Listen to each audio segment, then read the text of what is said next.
यह है कनक भवन।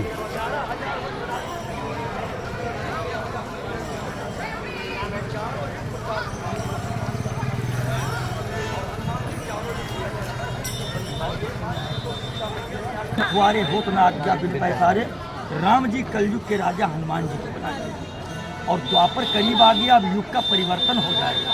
फिर अयोध्या को लेकर के राम जी सरजू नदी में ये सोना चांदी 5 कोस का महल 14 कोस की प्रजा राम के साथ सब भगवान के साथ इसी सरजू नदी में जाके राम जी लुप्त हो गए। अयोध्या समाधि तुरंत समाधि नहीं लिए, भगवान लुप्त हुए सरजू नदी में। समाधि नहीं लेते, ना भगवान मरते हैं न समाधि लेते हैं, भगवान लुप्त हो गए अयोध्या को लेकर के। ये बिल्डिंग वगैरह सारा चीज को लेकर तुरंत अयोध्या जलमग्न हो गई।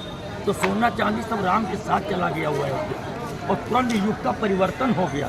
तुरंत द्वापर लग गया और तुरंत भगवान कृष्ण अवतार ले लिए मथुरा पूरा। समझ में आ गया अब आपको? बोले सिया रामचंद्र। सोना चांदी सब चला गया। अब इस कलयुग को, द्वापर को खत्म हुए और कलयुग को लगे हुए 5,500 वर्ष मात्र हो रहा है। 2,500 वर्ष पहले इसी कलयुग में उज्जैन पड़ता, जहाँ के राजा विक्रमादित्य हुए। तो गंगा बड़ी, गोदावरी और तीर्थराज प्रयाग, हर तीर्थों के राजा प्रयागराज जी हैं। संगम जहाँ होता है इलाहाबाद में प्रयाग, जोगी जी ने अब उसको प्रयागराज कर दिया है जिला।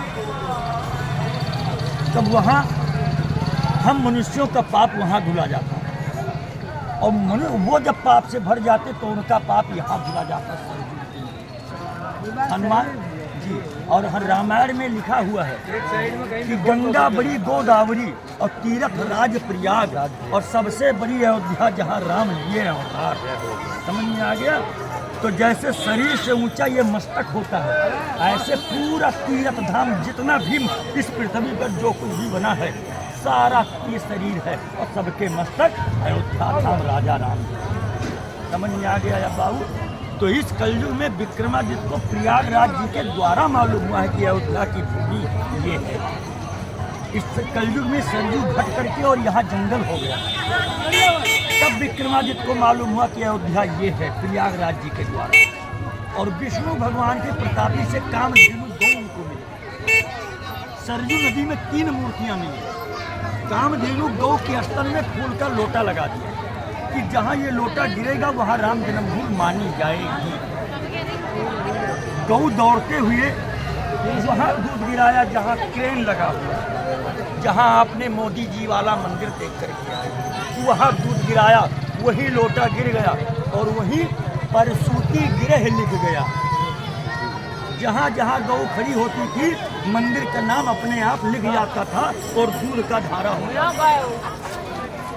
वहाँ पे सोने का विशाल मंदिर विक्रमादित्य ने राम का जन्मस्थल बनाया। सरयू नदी वाली 3 मूर्ति वहीं स्थापित कर। समझ में आया आपको? दूसरा हनुमानगढ़ी, हनुमान जी का जो दर्शन किए वो विक्रमादित्य के हाथ की मूर्ति स्थापित की हुई हनुमानगढ़ी है।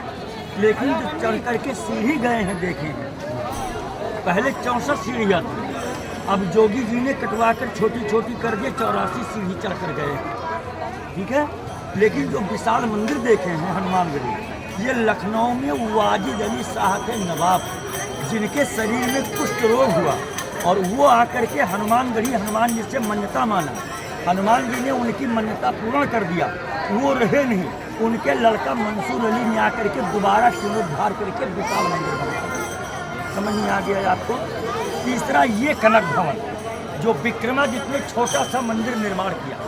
फिर आपकी एमपी में ओरछा टीकमगढ़ जिला है, महाराजा प्रताप सिंह जुगदेव वहाँ के राजा टीकमगढ़ ओरछा, उनकी धर्म पत्नी आकर के यहाँ 500 वर्ष पहले अंदर में 5.25 मन में सोने का सिंहासन अभी है, जो दर्शन करोगे भी 5.25 कर सोने का सिंहासन स्थापना करके और ये विशाल महल बनवा दिया करके, जो त्रेता युग में सोने का महल बना।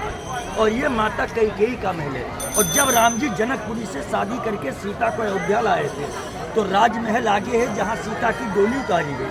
फिर सीता अपने रसोई घर में गई भोजन बनाने के लिए, तो सीता रानी महारानी थी, भोजन नहीं बनाया, लेकिन बिना रसोई छुए किसी का चलता नहीं, चाहे रानी हो चाहे वो राजा।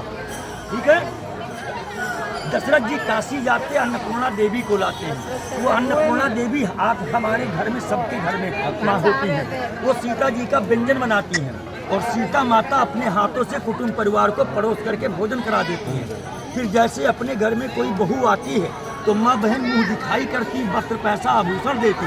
ऐसे कनक भवन से कई रसोई घर में जाकर सीता का मुँह देखा और मुँह दिखाएंगे ये सोने का कनक महल सीता जी को नेग में दे दिया।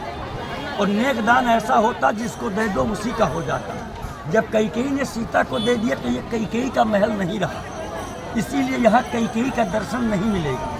और सीता जी अकेले रहेंगी नहीं, राम के साथ रहेंगी। कोई भी पत्नी है पति के साथ रहेगी। और जब कैकेयी ने सीता को दे दिया बहू को गिफ्ट में, तो ये कैकेयी का महल नहीं रहा। इसलिए यहाँ राम और सीता का दर्शन केवल मिलेगा, लक्ष्मण का भी दर्शन नहीं मिलेगा। जो बड़े रूप में होंगे, मछले रूप में होंगे, छोटे रूप में होंगे। सोने के सिंहासन पर भगवान बैठे हैं, यमपी द्वारा, जो राजा उनके द्वारा सोने का सिंहासन है जिस पर भगवान बैठे हैं। समझ में आया आपको? एक मिनट का टाइम दो। कौशल्या माता ने चूड़ामणि दिया, सुमित्रा माता ने मात का बिंदिया दिया। दशरथ जी चकित पड़ते हैं, मैं कौन सा धन दूं? सीता माँ बोलती, पिताजी धन की लालच नहीं है, नेक दो जो सारे संसार में मेरा नाम करे।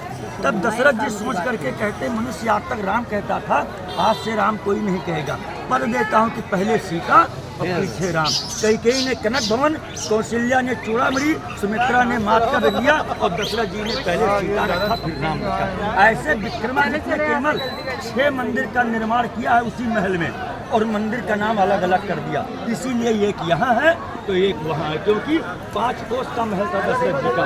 5 से 15 किलोमीटर, 3 किलोमीटर का एक कोस होता है। तो 15 किलोमीटर में जब विक्रमादित्य ने अयोध्या बसाई तो केवल 6 मंदिर का निर्माण किया और मंदिर का नाम अलग अलग किया। इसीलिए वहाँ राम का जन्म हुआ, ये कनक भवन हुआ, उसी महल में आ गया सब। और वो हनुमानगढ़ी हुई। समझ में आया? अब इसके बाद राम की राजगद्दी चलेंगे, जहाँ हीरे जवाहरात मणियों की गद्दी थी वहाँ चांदी का मंदिर है। फिर दशरथ गद्दी चलेंगे, फिर सीता रसोई देखेंगे, तब आपको छोड़ेंगे। बोलो राजा रामचंद्र की जय।